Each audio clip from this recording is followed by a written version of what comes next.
Any sufficiently advanced technology is indistinguishable from magic, and Zenless took that literally. So while some of the attacks and move agents use might look like magic, they're actually based on scientific technology, mostly. And today, I want to go over all the agents in Zenless and see whether what they do is truly magic or not, while explaining how their magic-like abilities work. So, let's take a look at how magic actually works in Zenless. To begin, I believe we need to explain the main culprit behind why a lot of Zenless feels like magic, and that is ether energy. Ether is pretty much the mega evolution of nuclear energy. It's almost always the reason why everything happens in Zenless, ranging from being main power source for household electricity to giving someone space cancer. Ether is how the world of Zenless works and make everything possible. Ether comes from the hollows, but whether they create the hollows or the hollows creates ether energy is unknown. But capitalism doesn't care about that, and that's why ether energy gets harnessed and used no matter the risk. And with that understanding, the best way to break down how each agent works is to place them into tiers. So starting off, we have just tools. This tier includes most of the agents. Everyone here uses weapons that simply lets them do what they do. Drills, hammers, animal abuse, rocket gauntlets, guns, knives, etc. These are just well-trained people living in a science fiction world where having a jet engine under your skirt lets you hover without worrying about burning the dress. Overall, I don't need to explain much here. What's on the tin is what you get. Then, in tier 2, we have robots and robotic parts. Pretty easy to explain as well. Here's everyone who are either a smart robot or people who have special abilities simply because they have robotic parts inserted into them. Here we have Billy, Jingy, Sid Sr., and Banway. Overall, these are just smart robots that can do their abilities simply because they have robotics in them. Banway is the only notable exception, since he appears to crush you between two massive mountains, but outside of the aura reasons, it seems that he isn't literally summoning rocks from nowhere. It's just a visual metaphor for how it feels to be crushed between his hands.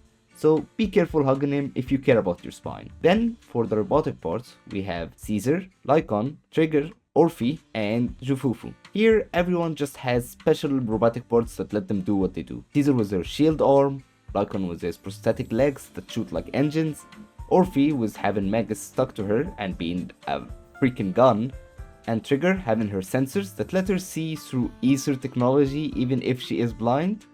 And lastly, Jifufu was her little pet that's used for both fighting cereals and cooking popcorn apparently. Then we have the magic users. Here we have Reina, Astra, Dylan, and Lucia. These four are some of the biggest offenders when it comes to making Zenless feels like it has magic.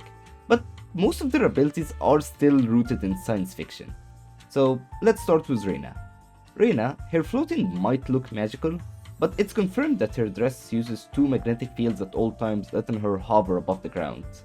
Also, fun fact, Reina's dress costs 2.2 million dennies, and if we assume each denny equals 0.177 cents, based on converting the noodles from waterfall soup to real currency, then her dress costs around $3,893, which is crazy because in Zenless you can get a flying dress for the price of a modern gaming PC. Then we have Astra. Astra's staff microphone lets her control the ether in the air and harness it for her abilities. Whether she's firing beams from the sky or keeping the entire flying concert hall afloat even after its engines blew out, it still counts as science since she is using ether technology for this. Then we have Lucia. Lucia does something very similar. She harnesses ambient ether energy to project her siren bodies. Basically a fancy drone show made out of ether constructs. It's just visuals after all, except for the few times that she summoned actual ethereals. Then we have Dylan. Dylan is a bit more confusing since we don't have actual full confirmation on how Dylan's portals work, but the best I was able to gather through her animations is that Dylan's rings look like portals, but when we look closely, they don't actually transport matter. What they do is that they scan a thing with one ring, then reconstruct a larger version with the other, like a high-tech holographic fabricator, using ether energy as the main power source. So while it looks like the objects are being enlarged, it's basically just creating a really large copy of whatever gets inserted into it.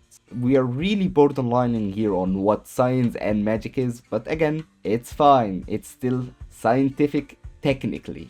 Well, I cannot say the same about these last three though.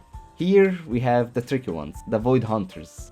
These are truly the closest things we have to magic in Zenless. Let's start with Yushuan, the Void Hunter. Yushuan herself is normal, but the problem comes from the Cumin bird, and oh boy, is it confusing. The Cumin bird is what Yushuan achieved after many years of testing and experimenting on the Cumin sword. It's a representation of the power she can harness from the sword, taking a less suicidal form. But it's never fully explained how she can do this, and while Yushin Wang has the sword, how can she even harness power from it?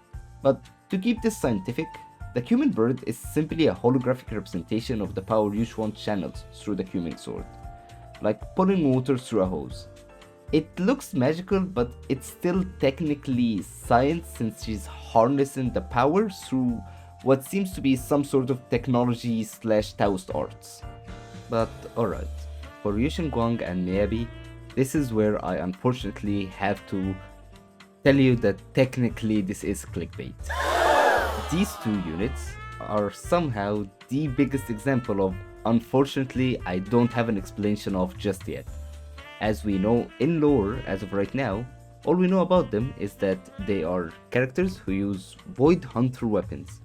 What these Void Hunter weapons are, as an explanation, it's hard right now. All we know is that they're weapons that were used and created by the old Void Hunters of when Eridu fell, and the fact that they are somehow linked to the creator. What does this mean, and is that just another explanation to, hey, it's just more ether energy? Probably, but as of right now I cannot in good conscience say that yeah, they for sure are just not using some sort of magic. Until they come out with a better explanation outside that, hey, maybe these are just like really etheric energy weapons that for some reason can erase your memories and or destroy your being and or make you kill everybody you care about. Maybe one day we'll get that explanation. Maybe when Sunbringer comes out we'll be able to get that explanation. But for right now I have to unfortunately put these two and possibly magic. I cannot confirm it or deny it any more than that. But alright. These are my best attempt at trying to explain the magic in Zenless. What do you think? I believe this explains most of the agents, except, if you disagree with any placement, do let me know, and hopefully Lady Sunbringer will be the light that will explain all of this for us.